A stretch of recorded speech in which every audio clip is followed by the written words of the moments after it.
And we are live. Welcome back to the channel Chosen Wisdom Football, a channel for the football purists, for the critical thinkers, for the Manchester United fans who like to think about things a little bit more. This is a channel for you. Big up yourself. I hope you are having an amazing Friday. This is, of course, your pre-match press conference and your match preview for the Manchester United versus Everton game on Monday. Yes, people, we are the last team to play this weekend. Everybody will have played by the time we play Everton on Monday. The manager has given his press conference, or let's say he's done his press conference, said what he needed to say. We have all the quotes for you to discuss, guys, and as you can see on your screen, this is my predicted lineup. As we know, there is no Benjamin Sesko, so off the bat, guys, we already know that Benjamin Sesko will not be available for today's game, and that is my predicted lineup. So start your discussions, start your conversations. Who you don't like, who you do like, who would you start, who wouldn't you start, and why? Comment below, start the discourse. Big up Dara Tordi in the chat.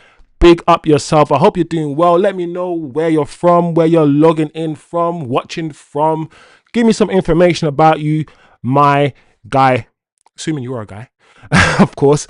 So big up Turkish in the chat as well. Like I said, guys, there's a lot for us to go through. The manager's given us some interesting quotes with his press conference reaction, and we are going with the whole title of the youth.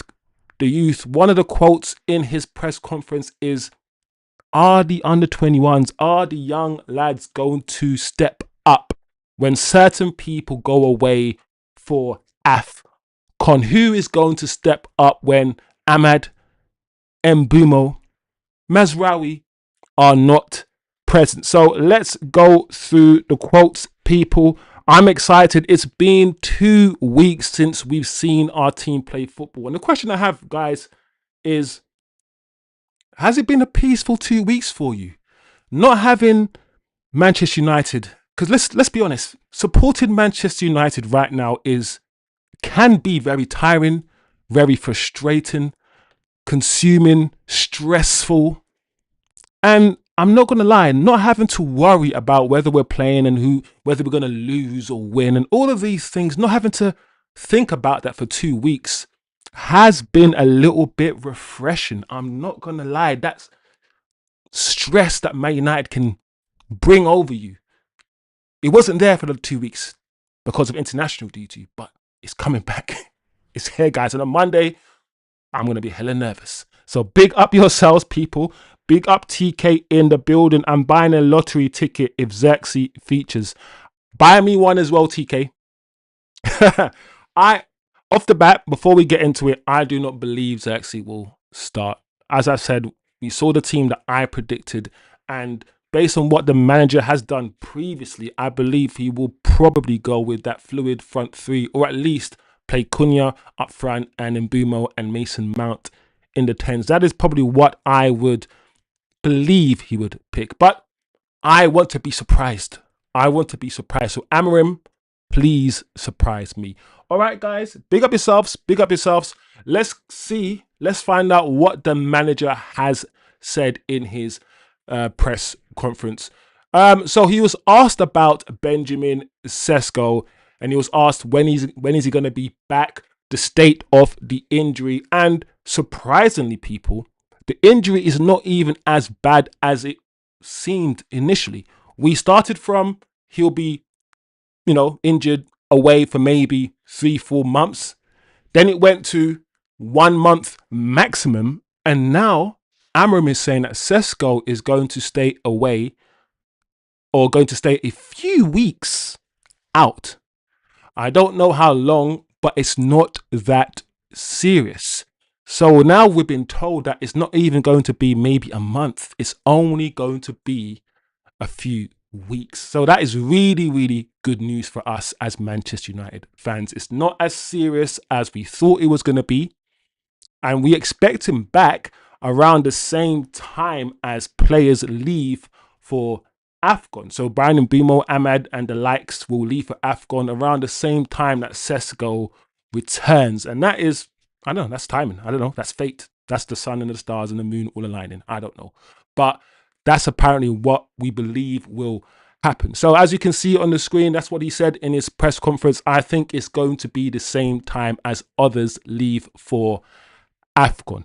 So that is Sesko. Good news for us. It's not as bad as we thought. Excellent.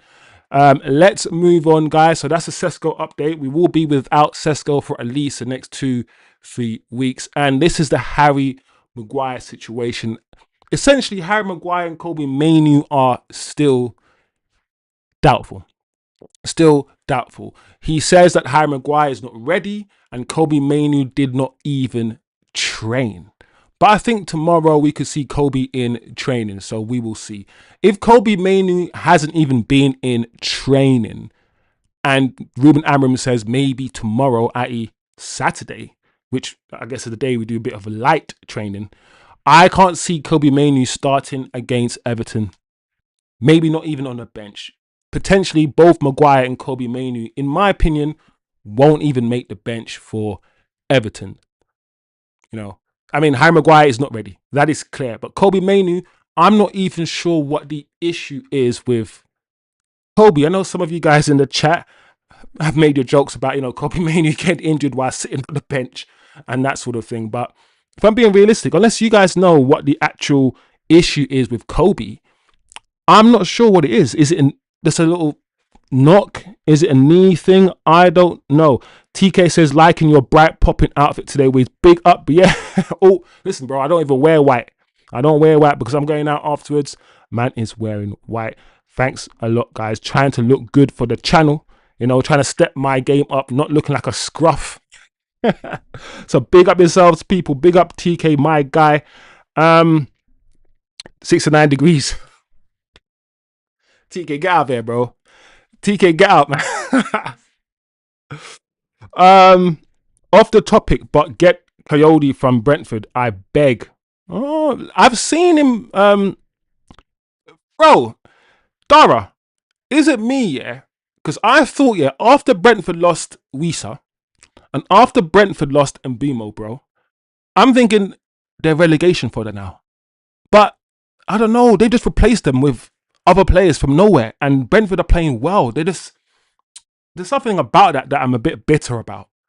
Because I thought after taking Mbeumo from them and the way they acted with the whole Mbeumo thing, I wanted Brentford this season to suffer. The way that our manager likes to use the word suffer. Yeah? Suffering. We're going to suffer.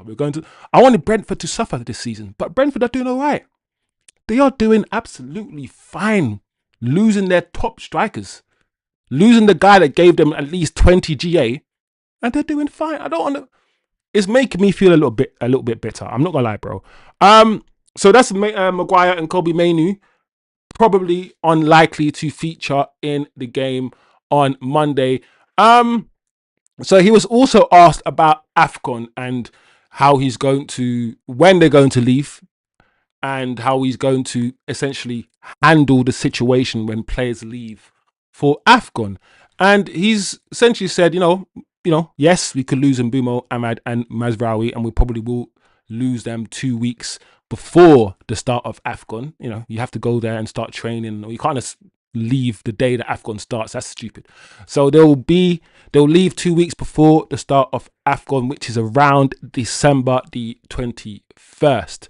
However, Amorim also said that he's trying to negotiate keeping them for longer. And that's quite interesting, I find, because I think I spoke about this before. Under Fergie always tried to make sure his players stayed at Old Trafford for as long as possible. If they had to report 2 weeks before, he might try to negotiate that they report for international duty only 1 week before, so he kept them for longer. Fergie used to do this a lot. He wasn't a manager that liked players going away and playing for their international clubs. He didn't like that. So It's unfortunate, and I say this many times. It's unfortunate that AFCON is played during the season. It's not a choice by any of the players. This is a FIFA thing. In my opinion, AFCON should be in the summer, like any other international competition. The fact that it's played mid-season, I think, is a disrespect to the competition, and probably because it's an African competition. Let's be honest.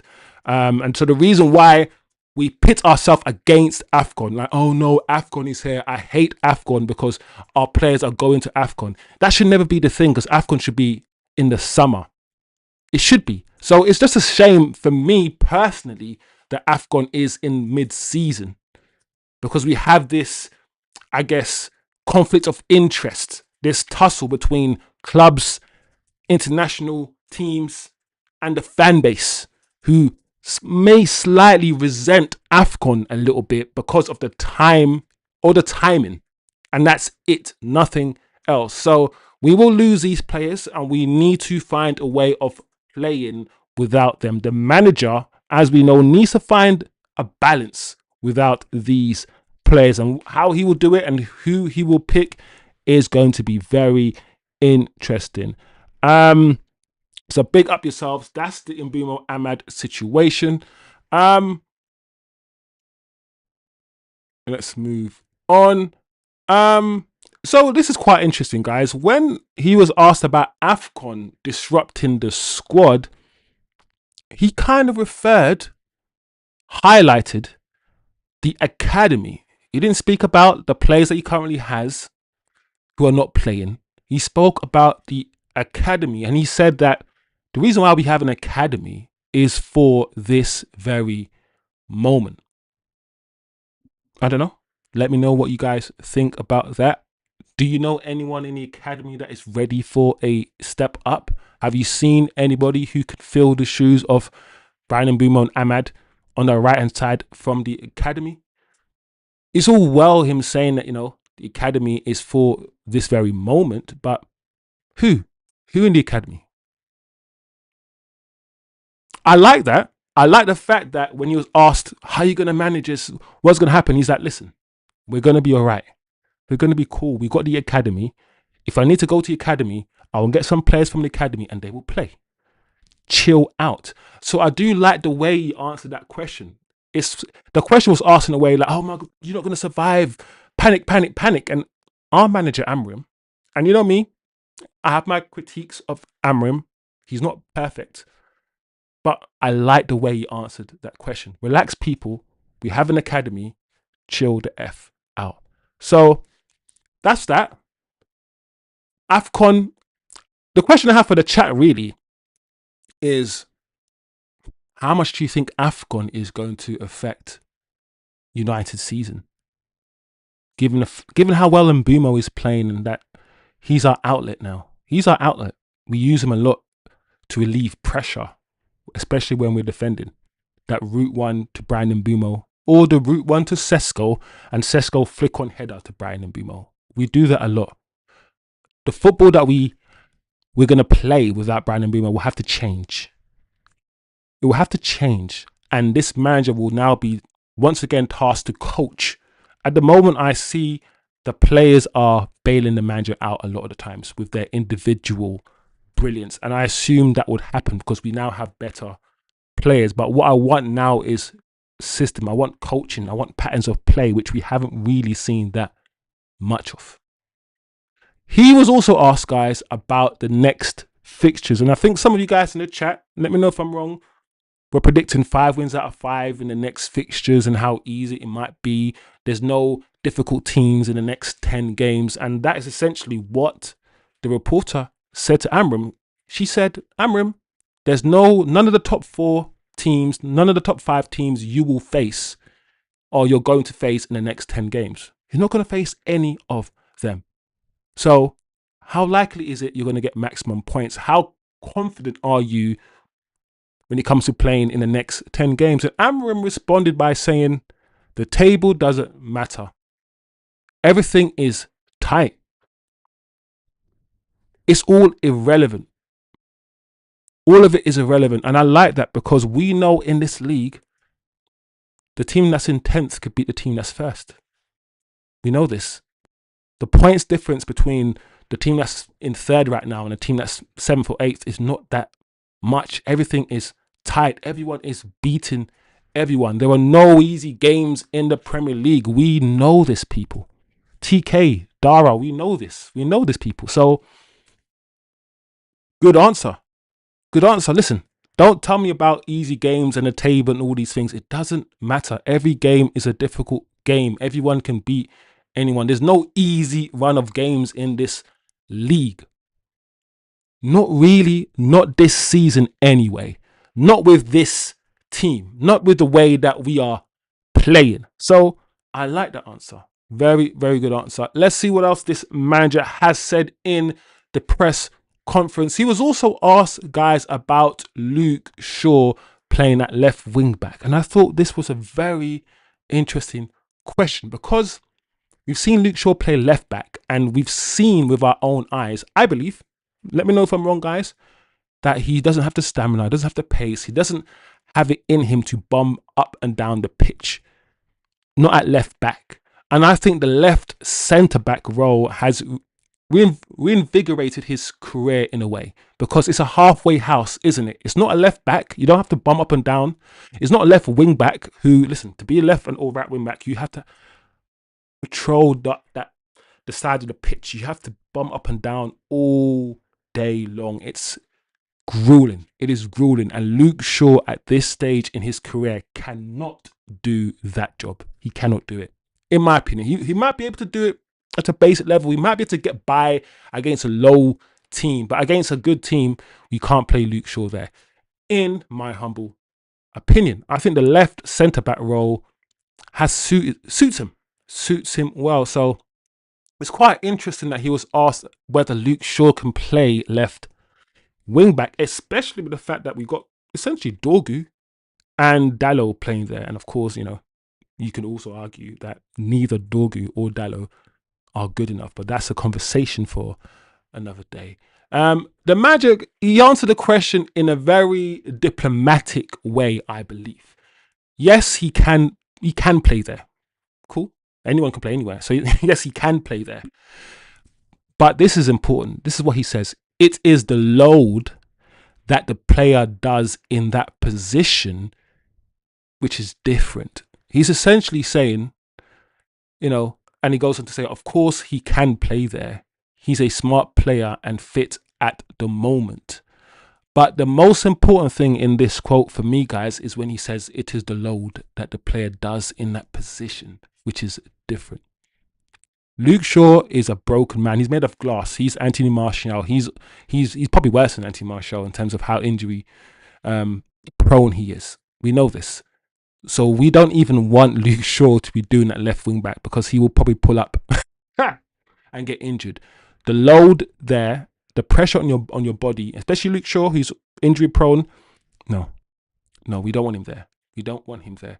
Listen, if he has to play there and Dorgu's injured, Dalot's injured, whatever, fine. But the left wing back role is not for Luke Shaw. And in my opinion, I don't want to see defenders play wing back in Amorim's system. In Amorim's system, and I've said it many times on this channel, I think the wing backs need to be more like wingers.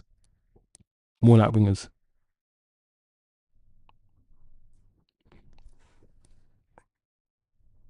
When we got Wolves? When do we have Wolves? Research.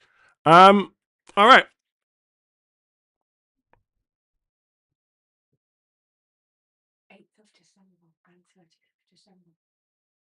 Cup and League.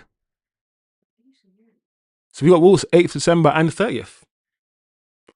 Okay. Is it both in the league? And the 8th of December is must be.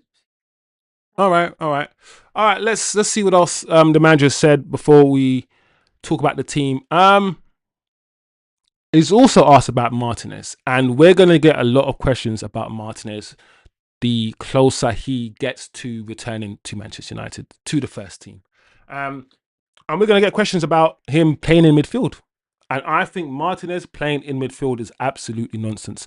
We can't do the whole, we want world-class footballers and world-class midfielders. as in the best midfielders in the world. In order to play Amorim's system, we need the most athletic, the best midfielders in the world, specific for his system. We can't be entertaining conversations about Martinez playing in midfield if we want to get back to the top of the league. We just can't be entertaining these conversations. But, you know, the question was asked, and so he has to answer it. Ruben Amorim on whether Martinez can play in midfield. Once again, I think he answered it similar to Luke Shaw. He didn't want to disrespect the player, right? So he says a smart, intelligent football player can play in a lot of positions, but he can't play there. Simple. Listen. Yes, he can play in loads of positions. He's smart, he's intelligent, but no. But no, he cannot play central midfield. Why? Because he can pass. You think that all you need to do to play in central midfield is pass a ball a few times. Bro, what the hell? These journalists are insane. They're insane. But he's essentially saying, listen, I don't know what agenda you guys have, but he's not a central midfielder. He's not going to play there. But he is getting close to playing. He's getting back. So the question really is for the chat, for you guys, when he's fit, does he play? Does he play ahead of Luke Shaw if he is fit? Does he? Genuinely. Where does he play in this Manchester United team when he is fit? Martinez. And I've said this many times. I now have more of a concern with his stature, his height and physicality than I had before because of how I see football this season. How I see football changing. The corners, the free kicks now that are so important. If you just get 6'5" person on Martinez, you're going to have a field day. An absolute field day. So that's Martinez. That's his answer with regards to Martinez. He's still not match fit, but he is getting there. And last but not least, guys, which is not football related. It's not football related at all. But if you are a basketball fan, and guys, I've tried to get into basketball. I like basketball. I like playing it, but I don't like watching it. But maybe I might start watching it because Manchester United have agreed to form a basketball team, according to Italian Basketball Federation Gianni Petrucci, the president. So essentially, Man United have been approved with regards to joining NBA Europe. And of course, NBA Europe is just the European arm of NBA. There's going to be a new league with 10 to 12 clubs in major cities, including Manchester. And you guys know the Manchester United brand is absolutely humongous. It's colossus. And even though we are crap on the field, the brand is still branding. We're still getting deals. It still does what it needs to do. And having a Manchester United basketball team in Europe, and we are owned by Americans, the Glazers. So I don't know how difficult it will be to recruit some basketball players from America to play for Manchester United. Will they actually when it's going to be interesting, because when Man United football team started up, it was Manchester lads, right? Newton Heath, all of these things. So the root is Manchester. When Manchester United NBA team is formed, there's going to be no Manchester roots. We're not going to be hiring basketball players from Manchester. They're going to be from all around the world, probably from America. So how attached are you going to be to this Manchester United basketball team? That's just one of the things that came to my mind just now, literally, as I'm thinking about it. But basketball fans out there in the chat, if you guys are into your basketball, get ready. We are going to form a basketball team. So big up, people. That is not related to football, but it's still news, and now you guys have the news. So it's big up yourselves. Man like Alfred Gideon, big up everyone in the chat. Big up Tech. Yeah, man. Big up Alfred Gideon. How you doing, man? What are you doing tonight, Alfred? Are you out and about, or are you staying in? What people doing, man? Where are people logging in from? What's going on, man? It's a Friday. It's a chill out show. Yeah, man, Alfred. Bro, listen. Alfred, I said earlier in the chat, yeah, I don't really like international breaks. They're boring as hell. But at the same time, supporting Man United is so stressful that now that United are back in action in the next 2 days, I'm just like, oh, having an international break was actually good because Man United stressed me the F out, bro. So, big up yourself. Basketball is entertainment, not a real sport. So, that's a very interesting way to look at it, TK. Very interesting way to look at it. It's entertainment. It's not a real sport. I don't think I have anything to say about that. I don't know if I have an opinion on that.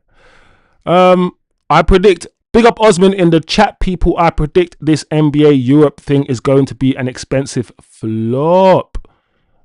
Osman, go on then, Osman. Tell us why. Because I'm not versed with NBA. Give the chat some bit reasons why you think the NBA Europe thing is going to be a flop. Osman the Oracle in the chat, as always.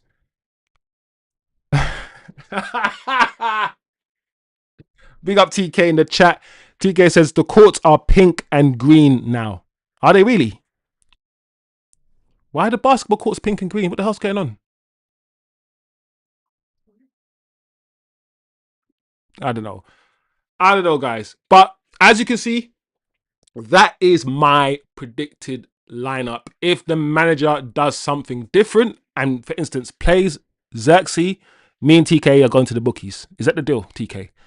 Because we haven't seen Xerxes really play all season. Apart from, I think, Grimsby. Did he play at Grimsby? I'm not sure. I think he had a cameo this season. I've seen him this season. I can't remember what game, but this is essentially the team that we have played.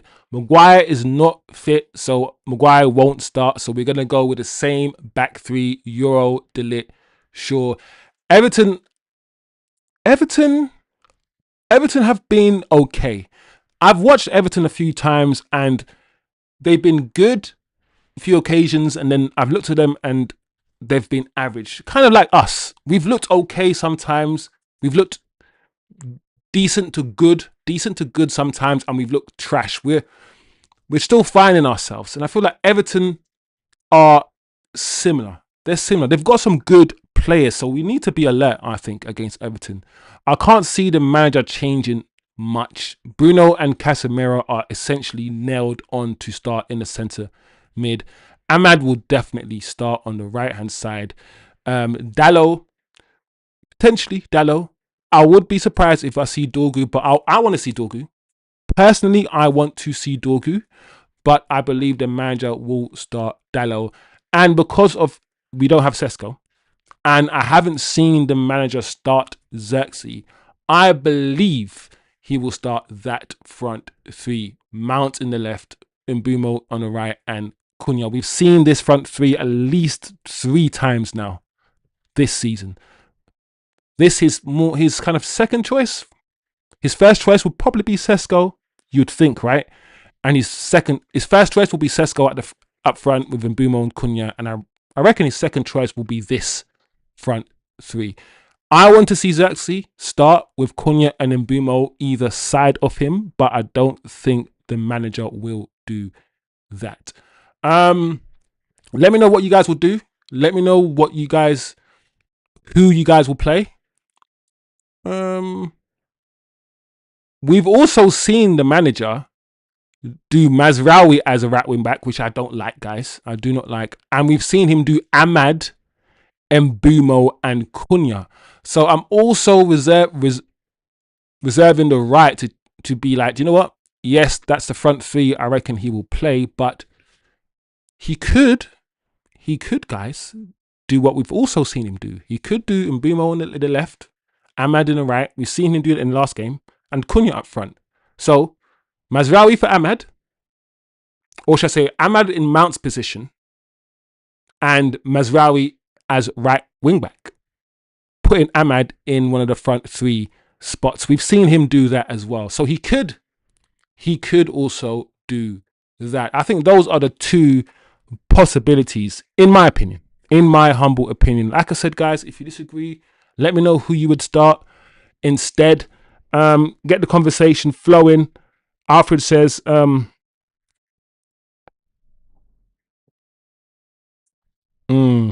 Iliman versus Cunha, similar style players who gets the better of themselves, says Alfred. Gideon. NBA owners just Osman, this is about the NBA stuff. Osman says the NBA owners just trying to eat European pie too. Yeah. That's why all these Americans are in football, or in, they want to eat the money. They see that no matter what they do, how rubbish they are, they've seen something in European sports that's not there in American sports, I think. Let me know if I'm wrong. Money will always come into Manchester United, no matter how rubbish they are. That loyalty thing it's strong, I think, with European sports. That might not be there with American sports and how Americans see sports.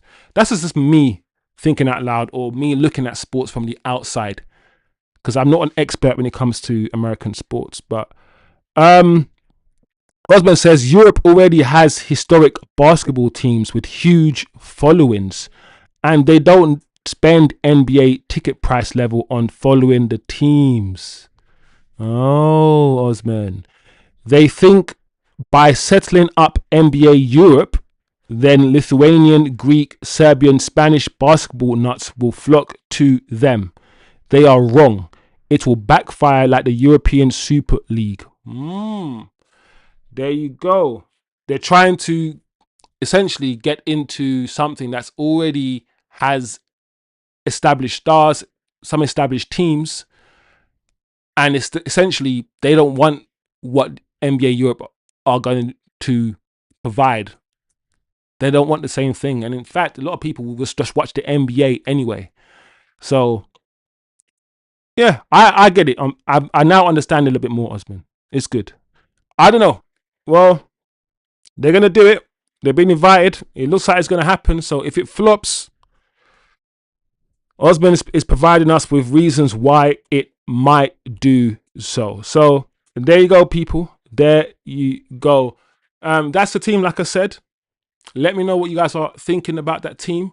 The game is Monday. Kickoff, I believe, is at 8 o'clock, people. So we will start our stream around 7:30. We usually have a Monday stream around 7:15, talking about the news, doing our weekend wrap up, our weekend fallout show. So we will scrap that show and go straight into the watch along at around 7:30 on Monday. So big up yourselves, people. We have actually produced a quiz. We have, and I know I've been talking about doing other things on the channel, especially during international, week, international breaks, where there's not a lot of news. Journalists are just regurgitating things. Not a lot is happening. So we could do a quiz. Why not do a quiz? So as you can see on your screen, people, there is a quiz that I don't know the answers to. I don't know the questions, but the quiz master has sorted this out for all of us to enjoy. So I'm thinking, when can we do a quiz? When can we do a quiz on this channel? I'm thinking this Sunday, but this Sunday might be too soon. It might be too soon, people. There'll be some easy questions. There'll be some hard questions about Manchester United's history and all of these things. So it'll just be fun for us maybe on a Sunday evening for like half an hour to just have a little quiz, have a glass of wine, and just have a bit of fun. So I'm just putting it out there to you guys, a feeler really, to ask when is ideal, do you think, to have a little quiz, to have a bit of fun? Could we do it this Sunday? before the game on Monday? Can we do it next week? Let me know. Comment below. Also, leave your comments after the stream ends. Comment on the stream when it ends. Please, guys, smash the like button. It helps the channel. It helps everything. The algorithm. It helps all of that nice stuff. So smash like as you enter. Smash it as you exit. Yeah, turn in notifications. Subscribe if you are new. Monday it is. We have to wait. Listen, the Arsenal-Tottenham game on Sunday, I believe. I think we will do a watch along for that game. I think that game's going to be a juicy game. I think Arsenal will win, but I might do a watch along for the Arsenal-Tottenham game, which I believe is on Sunday. So big up yourselves, people. Let me know what's going on with the quiz, what you think about having a quiz. And yeah, enjoy your Friday. Enjoy your weekend. And I will see you guys next time. Pick up yourselves. Remember, it's easier to love than it is to